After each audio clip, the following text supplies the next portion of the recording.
Selon les statistiques, la Côte d'Ivoire compte 614 décès pour 100 000 naissances vivantes. Vu ces chiffres alarmants, les professions de santé doivent faire leur mue et les sages-femmes de Côte d'Ivoire l'ont compris. Elles ont désormais leur présidente nationale de l'Ordre des sages-femmes et maïticiens de Côte d'Ivoire. Entourée de son bureau, la présidente nationale de l'Ordre des sages-femmes et maïticiens de Côte d'Ivoire est déterminée à mettre tout en œuvre pour redorer l'image de la profession de sage-femme en Côte d'Ivoire. Le rôle, c'est de veiller à l'application des règles et des principes de loi au sein de la profession, de veiller au bon fonctionnement de l'ordre, mais de faire la promotion de l'ordre au niveau national et au niveau international, et de faire la promotion de la profession de sage-femme, tant en Côte d'Ivoire qu'au niveau international. La ministre de la Santé et de la lutte contre le sida, à travers son représentant, a apporté son soutien à ce premier bureau de l'Ordre des sages-femmes et maïticiens de Côte d'Ivoire. On a la vie des femmes entre nos mains. On doit faire en sorte que ça soit bien réglementé et que les sages-femmes revoient un peu leur travail. C'est pas facile, mais dans tous les cas, nous sommes encadrés. Nous accompagner jusqu'au bout et on espère que le chiffre de 614 naissances, décès maternels pour 100 000 naissances, on va pouvoir les réduire d'ici 1 an au maximum pour retomber autour de 400. C'est l'idéal pour nous. Heureuse de cet instrument historique qu'elle vient d'acquérir, la grande famille des sages-femmes et maïticiens de Côte d'Ivoire attend beaucoup de leur nouvelle présidente. Aujourd'hui, c'est un événement très heureux pour moi et pour toutes les sages-femmes de Côte d'Ivoire. Nous avons aujourd'hui fait l'élection de notre président de l'Ordre des sages-femmes.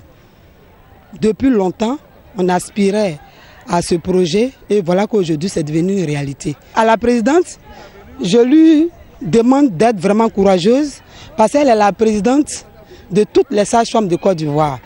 Bon, j'attends de ma présidente, en tout cas, qu'elle sillonne toute la Côte d'Ivoire pour dire ce que c'est que l'ordre aux autres sages-femmes qui sont restées et qui ne savent pas ce que c'est que l'ordre. Parce que moi, je ne savais pas ce que c'est que l'ordre. C'est maintenant que je sais ce que c'est.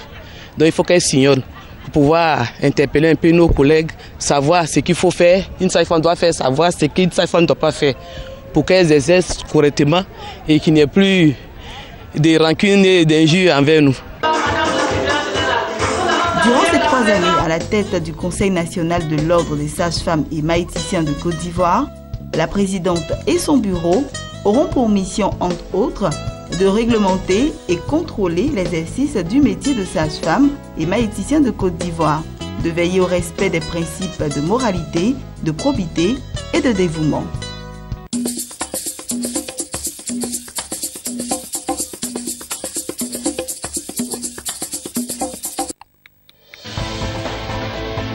Business 24 Africa, votre chaîne d'information économique 24 heures sur 24.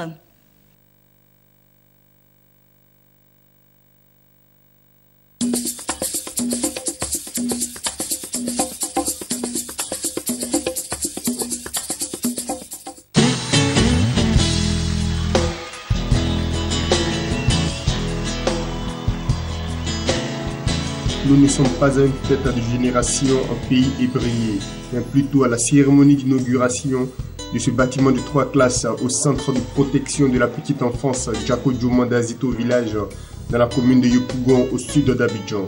Une infrastructure réalisée à 35 millions de francs CFA par les entreprises Azito OEM et Azito Énergie.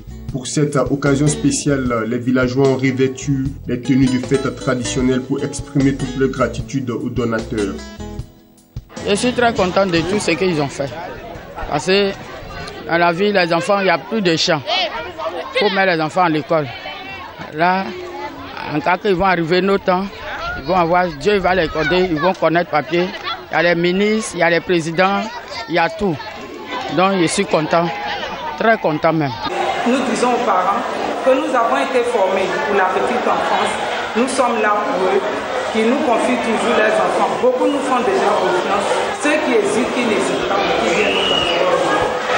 Installées à proximité du village, les entreprises Azito OIM et Azito Énergie situent cette action de bienfaisance en faveur des tout-petits du village dans le cadre de leur projet de développement communautaire. Une action qui s'inscrit également dans une politique de développement durable.